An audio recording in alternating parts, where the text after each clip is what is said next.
The new dating trends have been released for 2023, and it's really interesting because they're very different this year. There seems to be more of a positive logic outlook for 2023 if you're dating.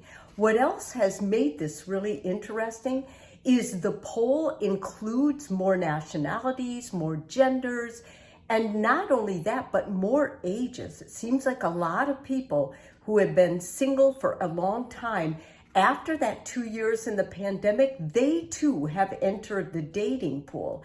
And so it's added more of an emotional maturity to the total things that the experts are recommending and seeing with people dating in 2023. So maybe you've kind of put dating on the back burner. Maybe you've thought, well, this is who I'm going to be. I'm just going to live alone.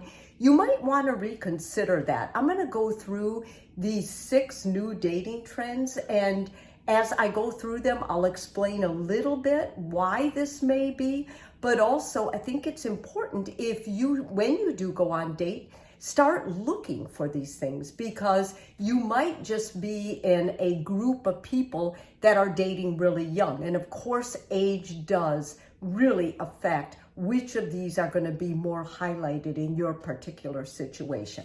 Okay, so the first one is open casting.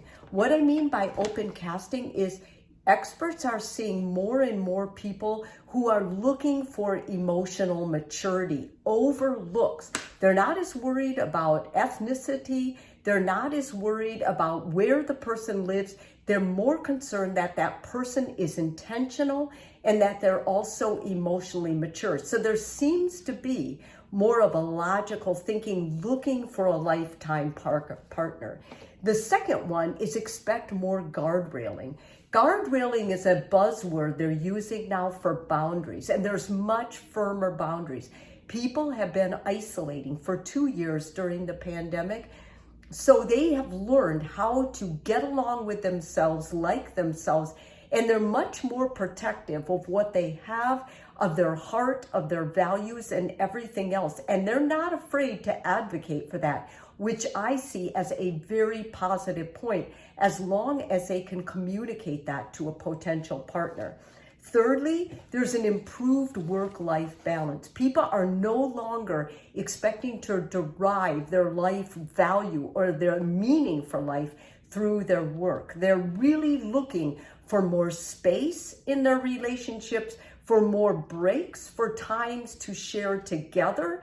They are willing to still work. They realize that work is vital to their livelihood, but they're going to start taking more control of that. There were very few people who answered this survey that said they were willing to live for their job. In the past, you would have seen more of that. Not anymore. That's a drastic change. Number 4 is what we call wander love.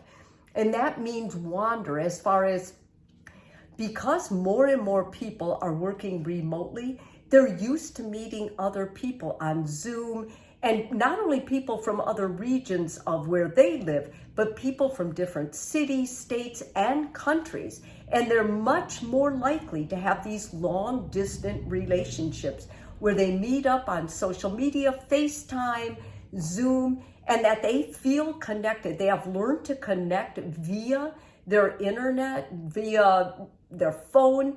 And so what's happening is they're much less, judgmental about having someone close to them, as they are someone who is emotionally mature, ready for a relationship, ready to commit, but someone that lives in a distant place.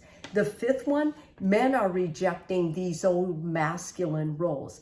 For the first time, 78% of men responded that they were reevaluating what it meant to be a man. They're much more likely now to speak up about how they feel. They're much more likely to open up, to not take that stoic, stuff your feelings type of attitude. And also where they're seeing a big difference is in roles. In the home, the men who are from this generation, perhaps a little bit older, and people who have been in relationships before and divorced, they want much more equality in between the roles. We're seeing less and less of situations where women feel like they have to do it all. Guys are jumping in because they are identifying that that doesn't make them more feminine or less masculine, but rather a better partner. The sixth one, there's more openness and expression with intimacy, and that's being done up front. They're not waiting to talk about that. Although they're talking about it early in the dating scene, it doesn't necessarily mean we're seeing a change in how they live. When we polled couples that are dating and in relationships, long-term relationships now, what we're finding is although they had different sex styles, they seem to be content and happy with what they did get. And so that shows me that they're feeling freer because they're stating what they want, but yet they're ready to settle for something a little bit less or negotiate for a little bit less if they truly love this partner and this partner is emotionally mature and really taking their fair share of it. I lied. There's one more. There's 7 things. And the 7th was talk about money is no longer taboo. During dating, your credit score does matter. Mates were more attracted to other mates who had their finances in control. They didn't like people in big debt. They didn't like people who seemed not to care about money. They liked people who were able to be responsible with money. They even went so as far to say, we're not impressed anymore with big dates, big expensive restaurants, if we know our partner cannot afford it. In other words, they were much happier if they were meeting up in places that were lower cost, more casual, but really getting to know each other, really connecting. And both partners said they were willing to treat the other for dinner, but they wanted to keep it a low-key, inexpensive place. People are looking for more reasonable restaurants, reasonable dating venues.